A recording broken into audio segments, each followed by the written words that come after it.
As long as I'm still here. Okay. So, welcome, everyone.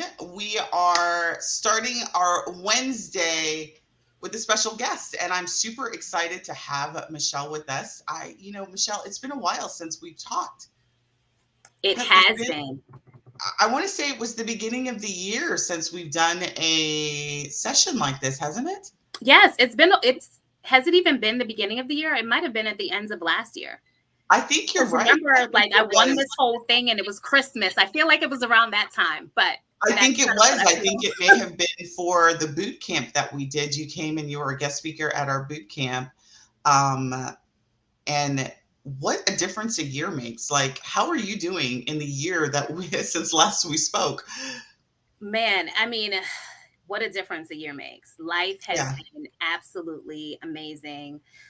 Obviously, tons of challenges, but amazing in that I'm seeing the growth. yeah, I think one of the things, and of course, I have to thank you. The course that I took with you was amazing in the setting the foundation for myself, where my business was concerned, especially with the email marketing. I'm not the pro with it yet. Do you hear echo? I don't. Okay, it's Hold on. fine. Let me. Do you hear it echo? I did, but as long as you don't hear one, that's fine. I don't hear it. Okay, sorry about that. Sorry. So with just setting up my business has been absolutely amazing, and it really has helped me to propel and just move forward into this business of Busy Mom Playdates. So for everyone that doesn't know who I am, I'm Michelle Rose, the Oh CEO. no, you Michelle. Let me do the introduction. Like I feel like I Look, no. I myself. just I jumped feel into conversation. myself. Let me introduce you. Let me do the proper thing. Let me do my thing. Like I no. There'll be no self introduction yet. Let me just go for it. Let me just go for it, Sunday. Yes, I'm like no. I'm sorry. No, I am introducing you properly. Like let me do that. So without like I have got to I have known Michelle now at least this is now year this is like our official anniversary sort of time, and Michelle is the CEO and the creator of the most amazing brand that I believe that exists on the planet Earth. Because I have, as you started to talk about your journey in the last year, I have been following you feverishly. Like I feel like sometimes I'm stalking you and I'm like, Sunday, you gotta hold back. Like you gotta stop liking all of her posts. You gotta not like I love your brand. When we first met last year, I was so excited about what it is that you're doing. And Michelle is the CEO. She is the the mom rallier of her community, and she has busy mom play dates. And I always say like I'm not gonna cry, but like every time I like think about you and I've watched your journey this last year since you finished the course and even while you were in the course, and you are a powerhouse. And to have you come back again to speak to the community is amazing, because it's so funny because we were talking about you. I hosted a class, and it was around travel joy and the sales pages, and one of the students who was in your class, she was like, well, I follow Michelle and Michelle's pages are awesome. I'm like, they are awesome. Her sales pages are amazing, her brand is amazing, your show up game is amazing. And so you are being seen not only by your clients but also by your peers. And so, what I want to, without further ado, I'm super excited to have you. I'm so glad that you were able to do this. This is Michelle Rose, powerhouse of mom. I'm so sorry. I'm so nervous. Mom, busy play dates. And so I'll let you then talk about what the brand stands for and what it is that Yes. you're doing. Yes. Well, look, don't be nervous, Sunday. Like I love you so much. I'm Like in the I house love doing all that you're doing, and so I'm just so excited to be talking to you again. So No, I appreciate this. And thank you so much for even inviting me to be a part of this. I love Cuba. I love all things travel. But hello, everyone. Again, my name is Michelle Rose, and I am the CEO, founder, visionary of Busy Mom Playdates. And Busy Mom Playdates is an empowerment community. We are focused on getting women to level up, specifically moms, to level up their self care, wellness, and their mental health game, so that they can, put themselves first and really, I want to say that I call it like purposefully play. That's what I've changed it to. So recently, it used to be just, to travel, and it is, because a lot of what we do is travel. But I realized that the vision is bigger than just the travel experiences for me, and my community needs a little bit more than just travel. So the self care, wellness, and the mental health piece has been a really big part of it. But the travel, I mean, it's still there. We have 5 trips plans for the next year. Like, we're still traveling in a large number for our community, but the focus is, how do I get women to prioritize themselves in a world where, we are the last on our list and we don't show up. So, over this time, I've built out a community, thanks to your help, with, amazing moms. Like, I call the ladies in my community my secret sauce. Like, I don't do anything. I can't do anything because of them. They're the reasons why I shine. They're the reasons why I show up every day. They're the reasons why I put together these dynamic packages for them, because I recognize that, as women, sometimes we need somebody else to, show up for you and pour in your cup a little bit sometimes when you feel like you can't. And I think that's what we do very well in the Busy Mom Playdate community. So I, thank you for having me. I am, as always, super excited to be talking to you, and I want to touch on what you said, because the crux of what I want the people that I work with to walk away with is exactly what it is that you're doing. Is the You can sell, and I tell you all, everyone, this, anyone who will listen, is you can sell anybody anything if you've built a community around catering and serving a group of people, and that is what you do. And so these women love you, as I do. They love the fact that you show up for them. I remember when you were doing the visibility challenge, and you like realized, like, hey, there's like, they need this, they need that, they need this, because you showed up for them. So when you are in service to your community, selling travel, selling whatever, fill in the blank, becomes such an easier thing to do, um, than when you're not. So I'm so happy to hear about kind of how things have transpired in the last, since the last time that we've spoken. Um, and I have never personally been to Cuba. And so when you and I have been communicating, because every time I do a fam trip, you're like, oh my God, you're going to love this place. And I'm like, oh my God, I'm sure I will. And I can't wait. So this upcoming year in 2023, I'm going places that I personally have never been. It's someone, like, I had somebody ask me just yesterday, like, where have you been? And I was like, nowhere really. I am a coach. I am a travel agent coach. I sell travel, and I have not done a good job of traveling myself. So, this year, and, as I recover from health issues, going into next year is definitely that. So I wanted to bring somebody who's already been to Cuba, who's already done it before, who understands it, because, equally as some of the other places that we're going in 2023, Cuba can be an amazing destination for advisors to sell and to go to themselves. And so I wanted to, like, have somebody who actually has experienced it, and you have. And so that is the reason why I am so happy that you're able to join me today. So welcome all those who are watching us live. Welcome, welcome, welcome. Super excited to have you. So how we're going to do this is, if you have any questions that you want to ask Michelle or myself throughout today's session, just go ahead and post them inside of the thread, and I'll get them, and then we'll answer them. But I guess I should introduce myself for those who are watching new. My name is Sunday Gardner. I am your online travel boss business coach. I teach you all about launching and operating a profitable and successful travel business.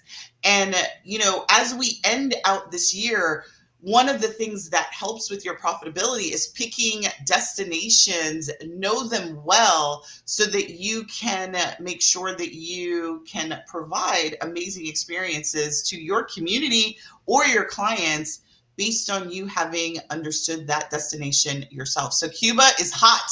People are like excited about Cuba.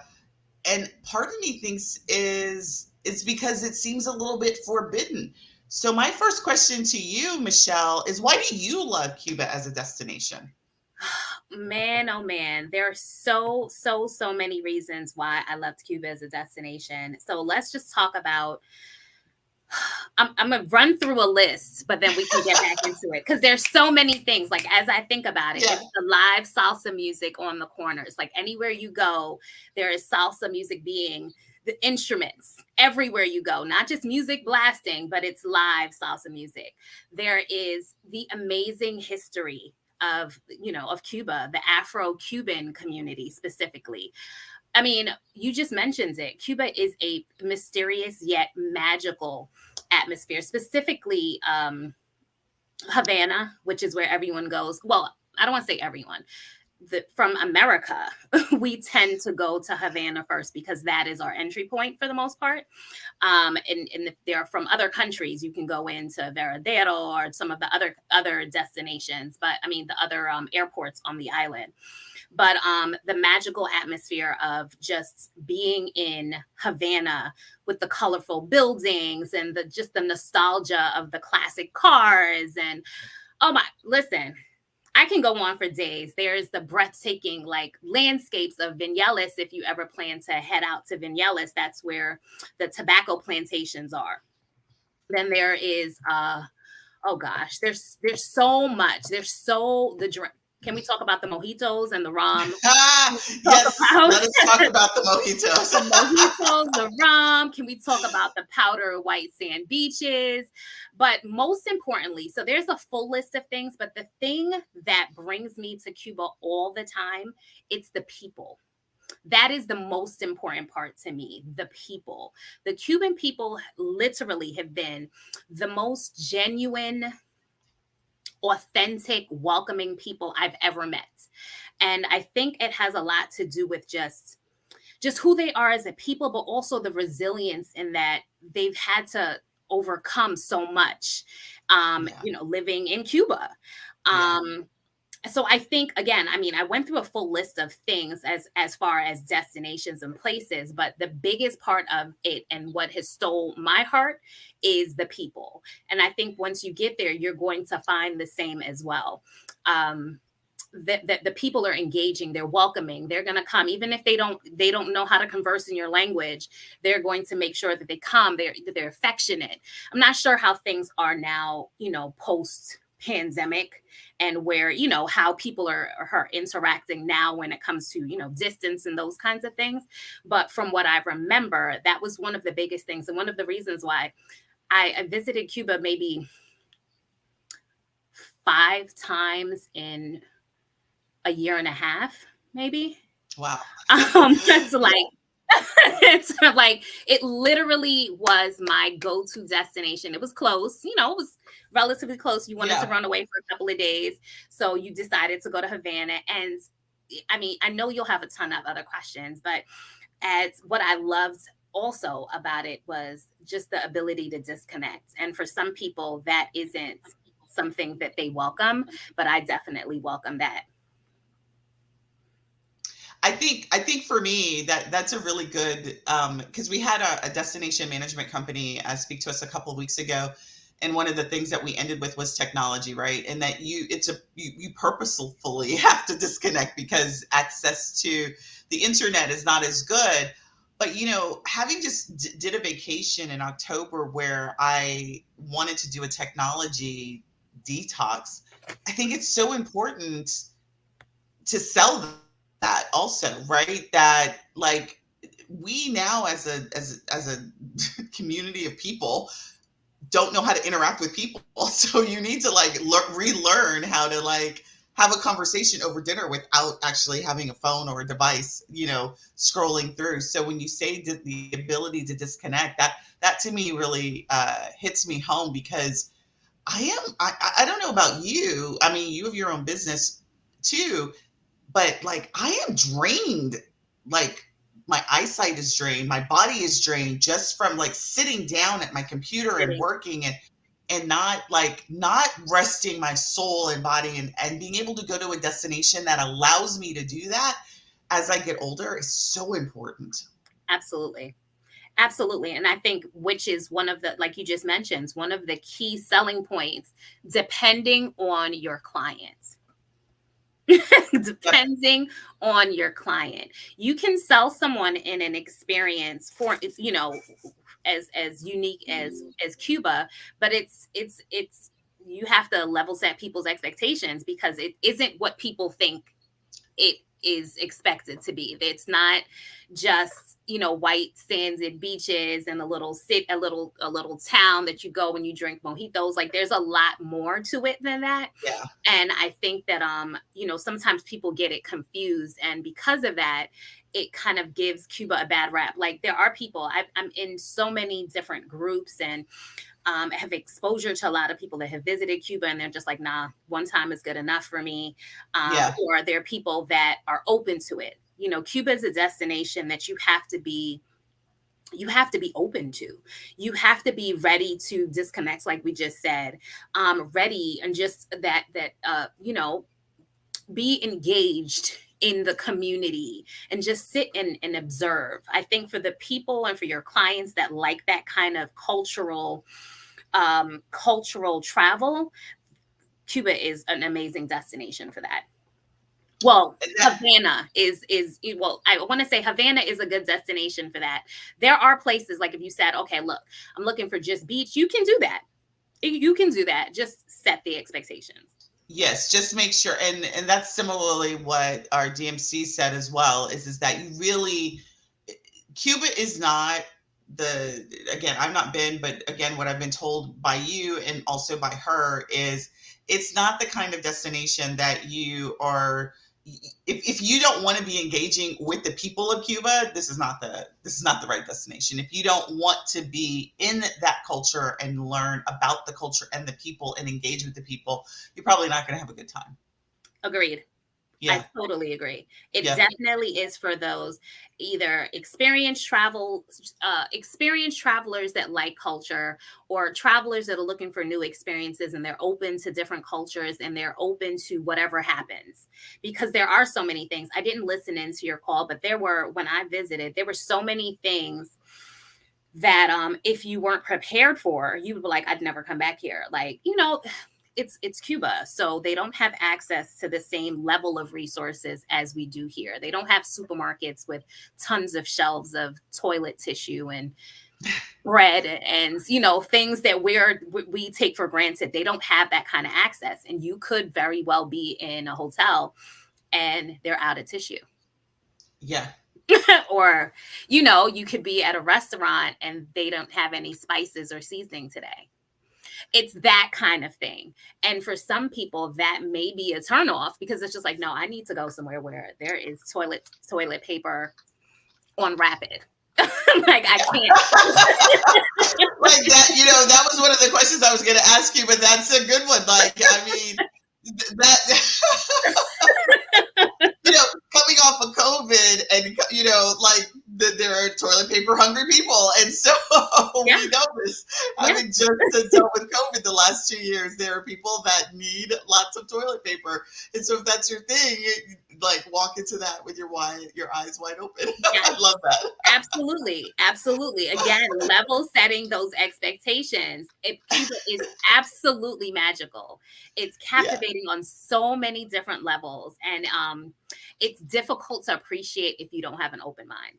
Truly, And it's I think that's so important, to note, and I can't impress upon those that are thinking about going to Cuba, or those that are selling Cuba or want to sell Cuba and you've never been, is when you were discovering the requirements from your client, even if they've said they want to go to Cuba, you really want to make sure that you set the expectations, because right, as the advisor, it'll come back on you, like you sold me a bill of goods, when it's really your responsibility to make sure that you understand the requirements and match them to an experience that's going to meet that.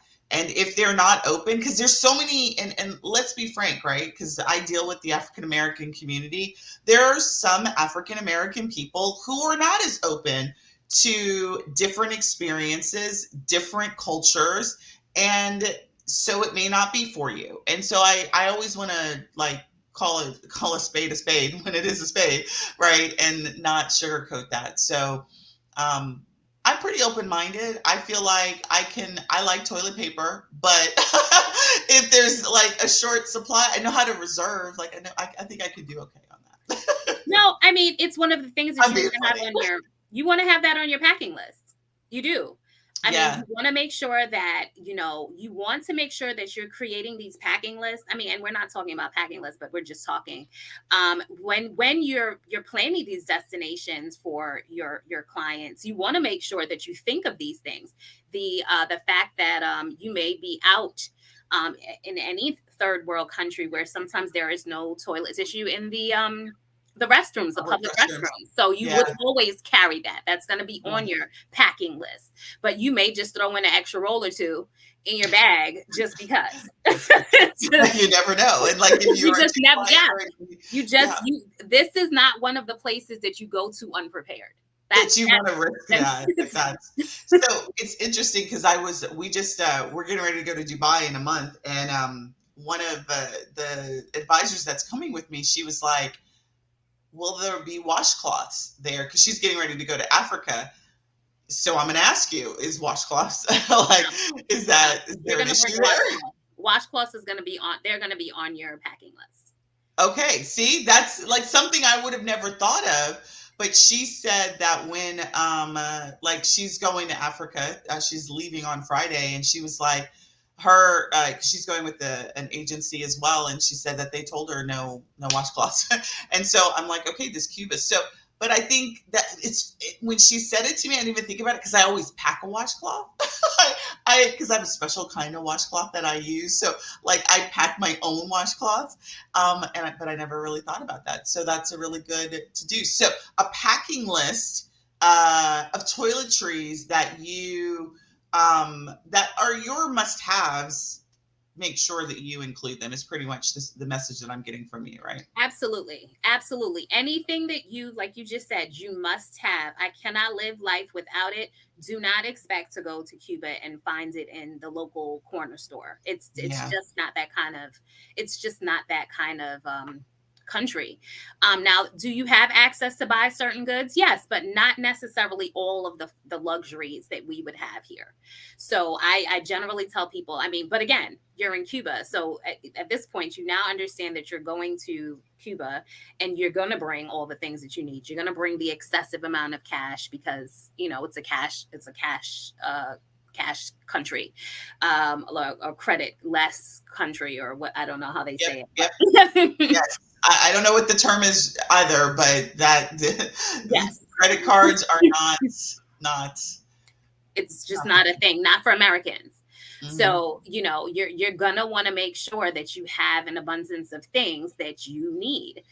When I first went to Cuba, I remember so my very first time going to Cuba, it was 3 months after they lifted the embargo, and everyone was excited to go.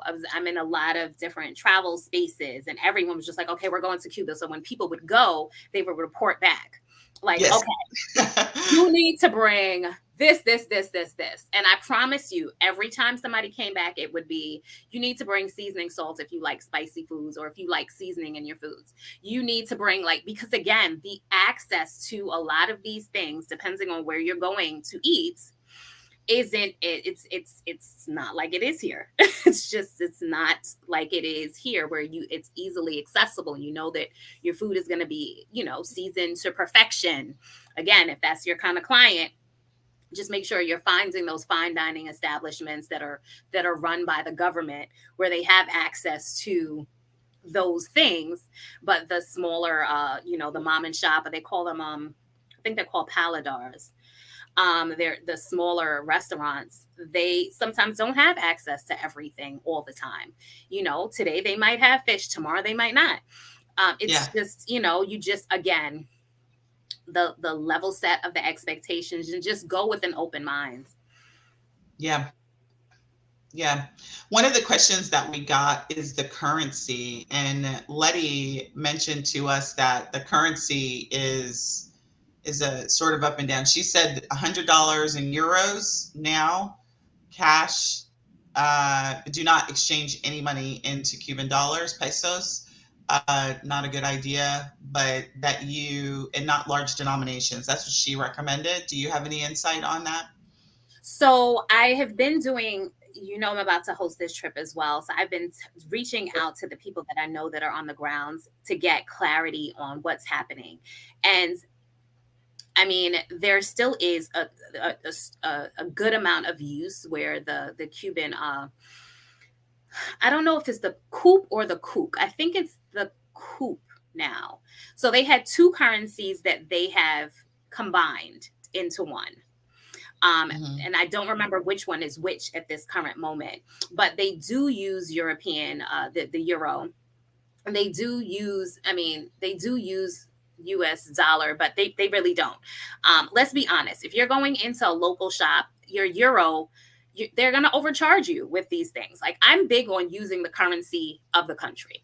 So I I am know too. what she's saying. I am I'm too. Like if big I'm gonna because go, particularly in a local environment type of thing, I want to, have that currency because they're gonna. it's It's just, I mean, easier. yeah, it's just easier because It's what she easier because said you can't too expect is it to they're change. gonna, like, if you bring large American dollars, they're gonna give it back to you in pesos. That's what she said would be an issue. So just work in their own money. Yes. So I mean, and that's what I did. So when I went, I made sure. So I partnered with people that had come back to the States, and I bought the Colombian pesos from them. So the coup at the time, I bought it from them, so that when I went, I had currency, and then I had a couple of people that I know on the ground. So then they would exchange my currency for me once I got there, but they would turn it into coop, or I feel like I want to Google Whatever. to make sure what it's, whatever the currency is, because I should know that. They changed it for me. So I mean, I didn't operate in euro when I was there. I literally operated in their currency. I had somebody exchange it for me. I trusted the person that exchanged it for me. I felt like the rates that she gave me were usually better than any of the rates that you would have gotten at the bank, because there's a need for it. Yeah. There's a whole back end story of, the Cuban people, they get paid in their currency. And then we come and then we want to tip in their currency, in our currency, which is fine because they can accept that. But there are certain, I don't know if she mentioned the different types of, like not restaurants, but like supermarkets. Did she talk about that at all? No, we didn't talk about supermarkets, so let's talk about it. Let's tell us.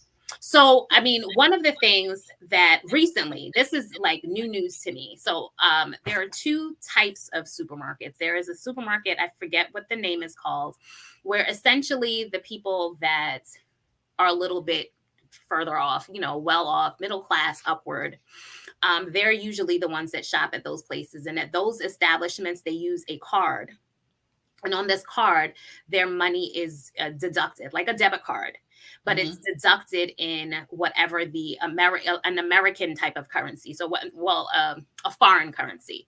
So whether it's a euro or it's a US dollar or whatever it is, based on the pricing in the store, but it is a foreign currency. It is not the Cuban currency. So you can only imagine that those establishments, the people that are working Cuban dollars, they can't necessarily shop at those places because the exchange rate and the things will be so expensive for them. So they Yeah. have smaller restaurants, or smaller supermarkets for the Cubans, and the Cubans that can afford to go to these supermarkets. But from what I'm hearing, the lines are super long to get groceries. They run out of grocery. They've run out of, the necessary things, Yeah. because that's how most of the people are able to shop and at least buy and survive. I mean, there is a huge shortage. Like I mentioned, I think I told you before, like I have what I call my Cuban auntie. And she was living there up until the pandemic, where she was like, I can't do this anymore. Um, Yeah. she was like, it's too much. Like, just the basic things. They didn't have tissue. We were talking about toilet paper. They didn't have it for weeks. During the pandemic. For weeks, yeah. and that's just something that we take for granted here. But for weeks, not having, access to that, or not having access to certain types of food, or, the lady, a friend that I have there now, she was like, my kids, we haven't had milk. The kids haven't had milk in months. She runs an Airbnb there, and she was even telling me, she's like, there, we just don't have the access to certain things. She said sometimes when she has her the guests come, she'll ask them, can you bring toilet tissue? Can you bring towels? Yeah. Can you bring towels? Because she was like, over time there's wear and tear, but there's no access to buy some things there because Yeah. they don't have availability. So, all of these things, when I say, like, take it with a grain of salt, like, the comfort that we're used to isn't the same level of comfort. Your beds aren't going to be super plush with, the extra thick blankets and all that. It's very, very different. And again, an amazing experience, one that everyone should have. Just very, very different, a unique experience. Yeah. I appreciate you like highlighting these small little these things, right? Because as an advisor, it's really important that you understand these little nuances, because this could be a deal breaker for you, right? You send a client to a location, a destination that who's way bougie, and the fact that there wasn't, they ran out of whatever, fill in the blank, and they now think that you're the worst advisor in the world, right? So it's really important that you understand the destinations that you're going to. And absolutely, even if you don't go on a fam that I host, that you go to and that's a question, I guess, Michelle. Would you recommend advisors going to Cuba first before they sell it? Absolutely. Yeah, Absolutely. yeah, Absolutely. I would I'm agree. I'm big on, but I also am a different advisor. I am big on selling destinations that I have visited. Because, I mean, and again, selling destinations as in group travel. So I like to have touched the ground several times Yeah, before I put together a group trip, because I want to know how to speak to my customers when they ask the questions like, well, can I find toilet tissue? Or, do I need yes, washcloth? Or, like, what can I expect? Now, I mean, if we're being honest, like, every destination that we sell, obviously we haven't been to, so we have the abilities to sell these things without having touched the ground there, touch down there. But the reality is, like, a place like Cuba is unique in that it is important to be able to put eyes on it first, and then determine, well, hey, do I want to bring somebody here? Is this something that I can see my clients doing? Can I sell this in a way? Can I, sell this in a way that people will be interested in the mystery of Cuba? hmm Um, or is this something that I'm just going to leave for them to decide and do on their own? yeah. Like, I'll be like, okay, here you go. I'll see you when you get back, right? I don't recommend that route, but I do think that there are some destinations. I think, particularly coming out of, like, the 2 years. This year is sort of, pandemic recovery. Um, you know, Caribbean was huge, right, during the pandemic, and everybody's selling the pandemic. Now the pandemic is ridiculous. The pandemic, the Caribbean, the pricing on the Caribbean is ridiculous now, right? So now it's like, how do I get people out of town and it still be an amazing experience? Because now the Caribbean, I think they're totally feeling themselves. And but Cuba's in the Caribbean, but like the go-to places like Mexico and Jamaica, Punta Cana, and those locations, right? It makes destinations like Cuba even more, I think, attractive. So make sure that you understand, like, if you are the type of person that, and I'm going to ask you this. So let's say, because I actually have a client, one of our students, she's selling Cuba, and I don't think she's been yet. She's going on our fam trip, and she hasn't been yet. But she's working with somebody. So what would you recommend to the advisor that has never been, you've been, that they should take into account when planning a trip to Cuba? I mean, I literally would first say that I think it's important to visit Cuba and lay your eyes on it first before even planning a trip. I do think it's possible for people for you to plan and have a travel, an advisor or a tour company that you work with on the grounds. But again, if these people are Cubans, their expectations aren't necessarily that they don't match, right? So, when you're just like, I'm just looking for a good a classic car, I want to do the classic car tour, they will put you in something that might not meet your client's expectations because they may not have had access to it, or they didn't know what those expectations are because they just don't know. So Yeah. I think that because we know, coming from from America and having experience and visiting different countries and knowing what your clients would appreciate and not appreciate, I think it's very important to be able to go there and identify those tour guides that you are going to work with that know for a fact, like, look, this is my expectation. I don't want anything less than this. Like, if I want these classic cards to look a certain way, I need Yeah. them to be polished in a certain way, I need the establishment that we're staying at. I know, depending if you're going to do a casa, or if you're going to do like some of these smaller hotels, like I need to be able to lay real eyes on these places to see what they look like. Yeah. Like, Yeah. I can do that for any other country. There are a few countries where I'm like, I could probably run it. I'll build some relationships with, a BDM here, and I'll do a hotel here or a chain that I'm familiar with until I can get there and do some research on my own. But this is so unique in that you're not even going to find the chains that you're accustomed to or familiar Yeah.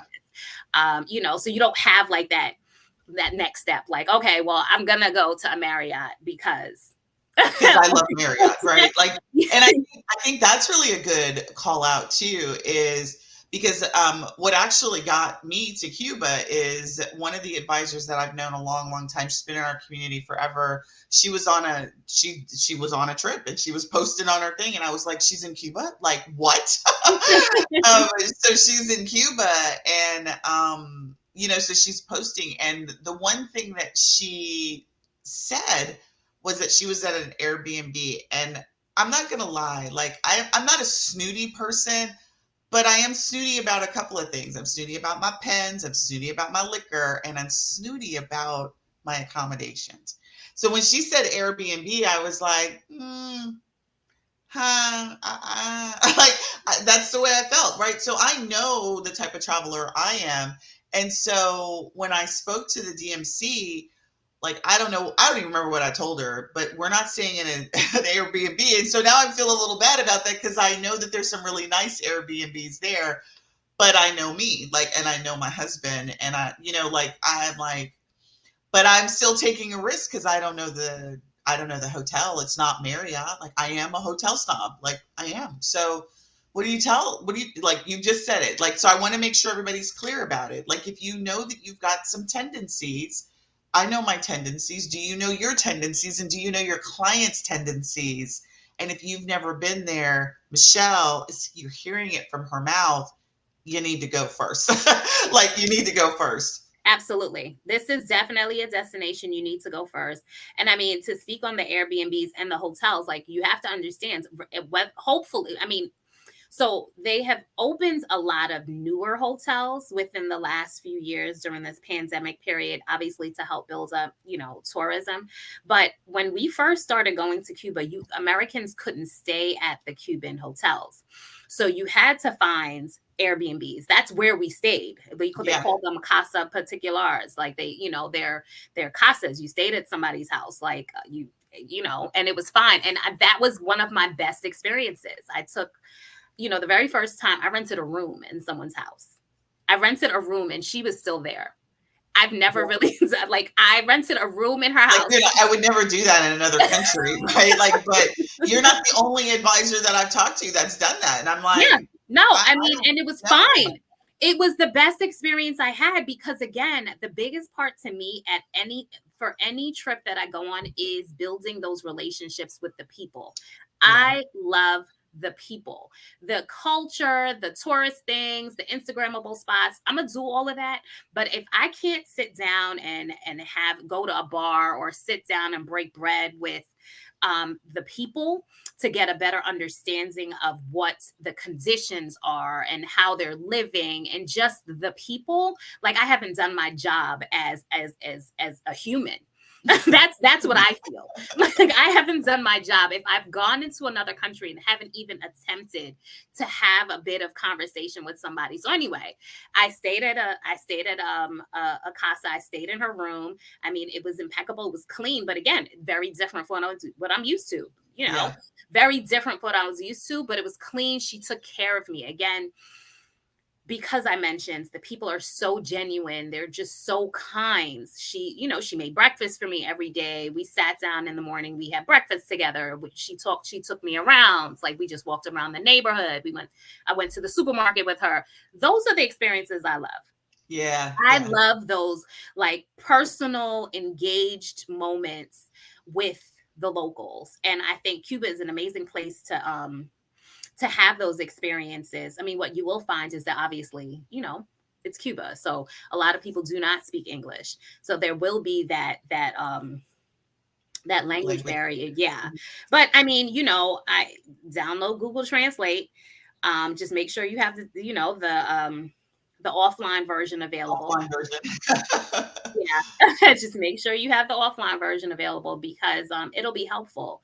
But wherever you can, like I think in any country that I visit, I think the biggest thing is people want to be seen and they want to feel Yeah. seen, especially we're going on, into their homes.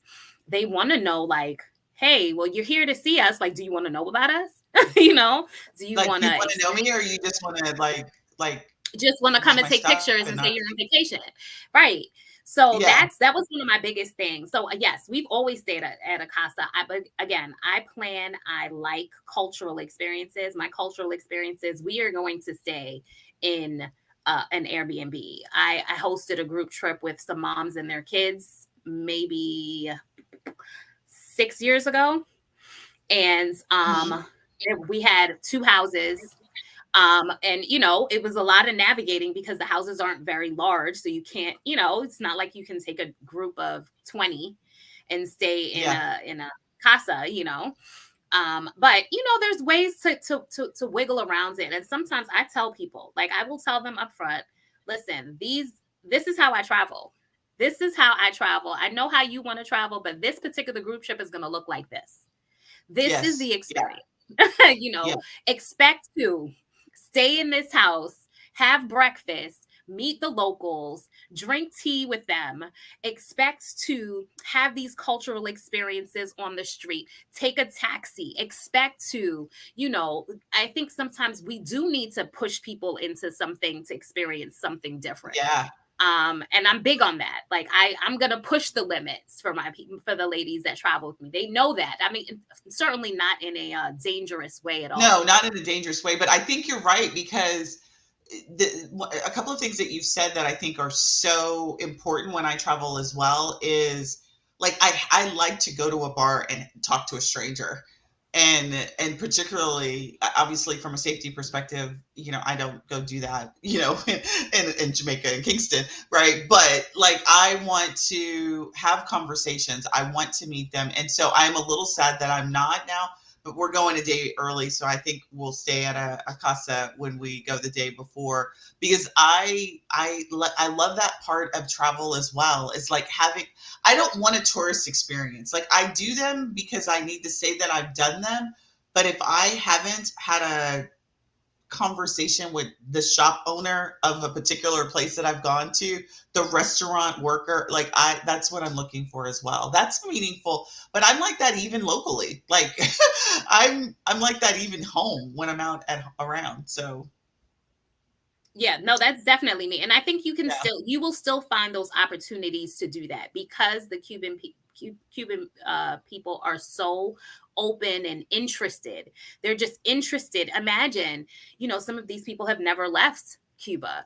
Yeah. So they're interested, and there was a period where there weren't a lot of American tourists coming in. A lot of the Europeans were coming in, and they weren't going into Havana. They were going into Varadero, which is where the beach is. The They would beaches. come in Yeah. and visit, do these day trips over, but not stay. When the Yeah. Americans started coming in, when the embargo was lifted and Americans were coming in, that's when there was an influx of tourists in Havana and places like Vinales or Trinidad, because now we had access to going into Cuba. So I think, because they've been, the pandemic and things were closed and people were unsure about how to visit, I think people they still welcome that. I'm certain of that. They still Yeah. welcome that engagement, because that is who they are as a people. And kind of to touch on one of the things that you mentioned before, a lot of that stems from they're not for them being so disconnected where Wi-Fi and those technology is concerned.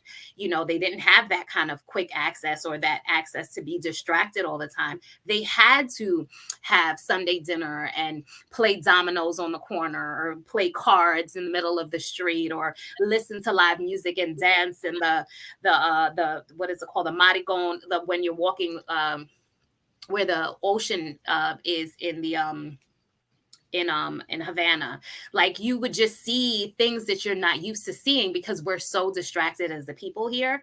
But there, they didn't have those distractions, and they just didn't have them. So that's, I think, the mystery of it all. That's how life used to be for us here, right?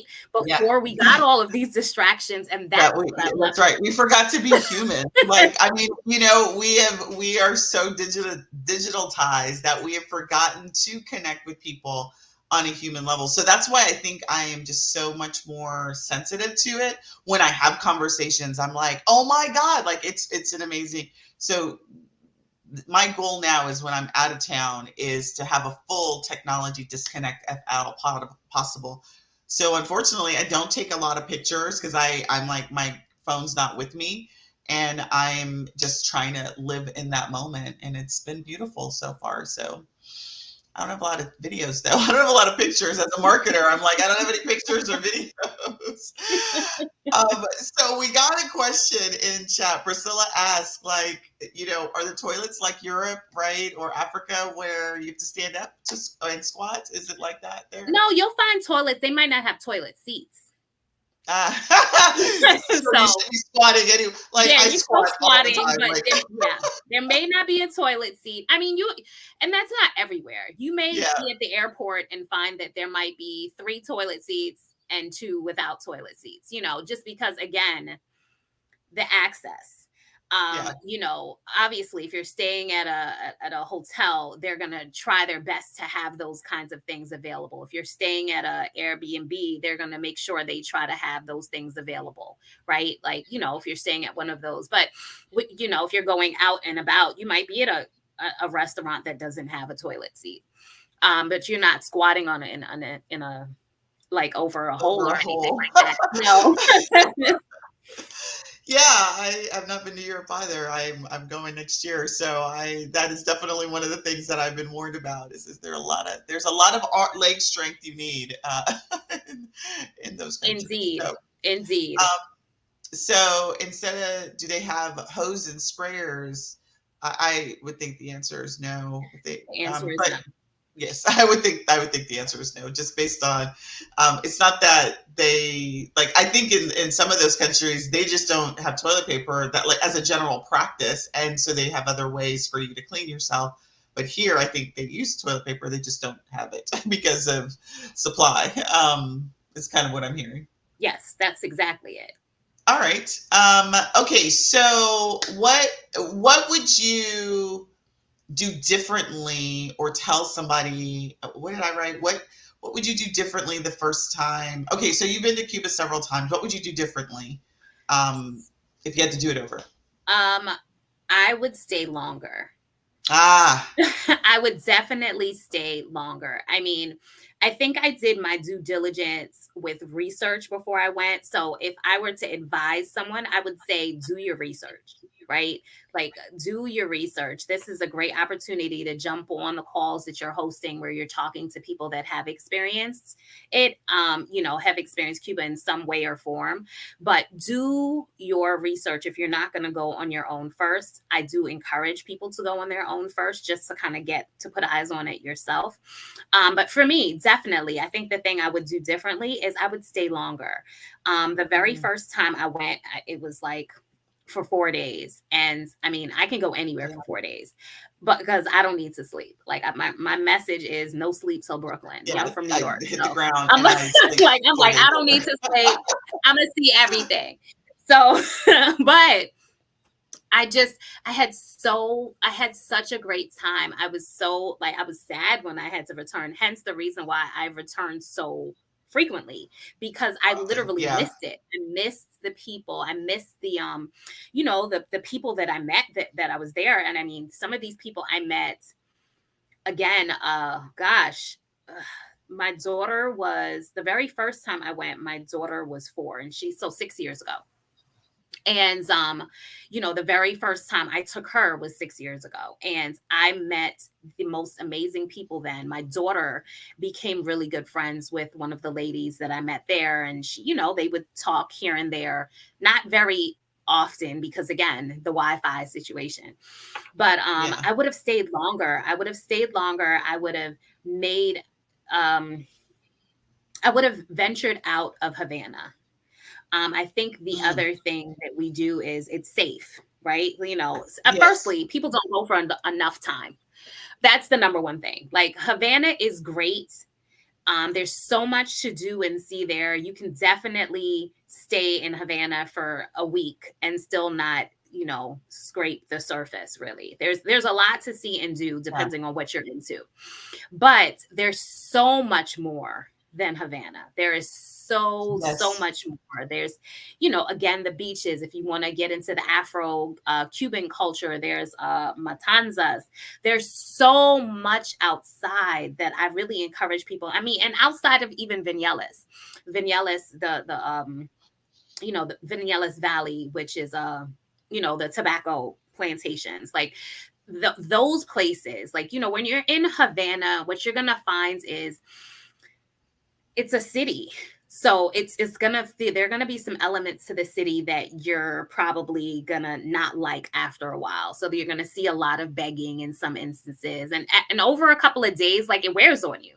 yeah, Like it kind of wears on you. And sometimes it's good to have a break outside of that and go into the countryside and maybe spend a day over there, or go to Trinidad and go to some of these caves, or go to, they have these nightclubs and caves. Like there's so many unique experiences to be had in Cuba. But sometimes we just get stuck in Havana because we don't know how to navigate it, or yeah. we're just like, well, what else? Like where else? How Yeah, else? where else am I gonna go? What else am I supposed to do? Because you don't know that there's other options. And it's so funny that you said that your biggest thing that you would do differently is more time. I haven't gone and I already feel like I should have booked it longer. Like I so it's so because I've been talking, I'm like, I'm gonna be going to Cuba probably at least 2 or 3 times next year. Like in my mind, I haven't even gone, and I'm like, because we are just going to Havana, we're not going to, I think, did you pronounce, I'm so bad with pronunciation. I feel like always such a Texan when it comes to trying to pronounce something. Velajero? Oh, The, Paradero, yes. the beach. So she mentioned that place. She mentioned Trinidad. And I was like, but we're only going to be there. So we're doing Havana, but I really feel like there's another fam trip that I'll have an opportunity to do. So I may end up doing that one as well that she's hosting. So yeah, I agree with you. Like I haven't even gone, and I feel like I'm not staying in, I'm not going to stay long enough. I'm not going to be able to see it all or see Yeah, no, enough of you're it. not. It definitely, I mean, for the people that go and love it, then you end up going and you're like, all right, I'm gonna stay 2 days in Havana and Mhm. I'm gonna move around. It's like now Yeah, it's possible to do it. It's just you don't want to be exhausted while you're there. I've done it. I've gone from Havana to Varadero and come back in the same day. I think it's 2 hours think it's 2 hours or something like that. But, you know, to go that way, to go to the beaches, it could be worth it for you, depending on, you know, what you're doing, if it's a family trip, right? But I definitely think that having the getting out of Havana and seeing Cuba for what it actually is outside of the city living it's necessary. Yeah. So Priscilla asked, are there coffee plantations or haciendas there? And not in Havana, Yeah, like in the not that I'm aware of in Havana. But you can find coffee plantations like further in, like in some of the other like towns. yeah. Are they called provinces there? What are they called Yes, there? I think they are called Yeah, providences. provinces. And so I think that's like the message I got to was is that there is so much more to Cuba than Havana, and that and she was telling me how to pronounce Cuba. Cuba. I still don't think I'm pronouncing it right. But I have at least a month, 2 months to get it together. So is there anything else that you would leave us with before we end? Because it's been an hour. We've been talking an hour. It doesn't feel like it, but I always love talking to you. So I know. And you know I'm a talker. I'll talk your ear off. The one other thing I would say, and I don't know if she mentioned this, and I'm not sure if you're doing any community service work, but the people are in such great need, and I really would encourage you all, if you don't have this already planned, to bring something. And I know that sounds like such a broad statement. Right, like bring something that you can leave. But if you can bring extra toiletries, if you can bring extra feminine products, if you can bring toothbrushes, like the things that we really take for granted. When I first went, we brought with us just Tylenol and those kinds of things. We brought feminine products. And then when I went with my daughter decided she wanted to go to a school, so we went to a school and brought school supplies and toys for the mm, kids. And yeah, you know, like it was like just the thought of it now makes me a little bit emotional, because these kids just don't have the access, like just even yeah, candy is one of the big things that I always bring whenever I go on trips. I always bring a bag of candy, bag of lollipops, or just something. If I see a little kid, and I know it sounds weird, like, you know, because we wouldn't do that here, right? Like you wouldn't pull out a lollipop and just hand it to a 2-year-old or yeah. You sick five-year of old like nobody's. Yeah, yeah, without feeling like a creep here. But yeah, there it's welcomes. Like they welcome yeah, that. Like they're so appreciative. So if there's anything that, you know, as you're going, that you can encourage people to bring with them, just to leave behind. You know, it doesn't you I mean, as a group, you guys can, I'm sure you can get a list from the person that you're working with, but any little thing. And I know, I mean, sometimes I feel like we want specifics, like what do they need exactly? Everything. They need everything. yeah. That's what she Um, said. She said, "Don't bring one of too many things." She said, "There's only one time that she heard of the person at the airport stopped them.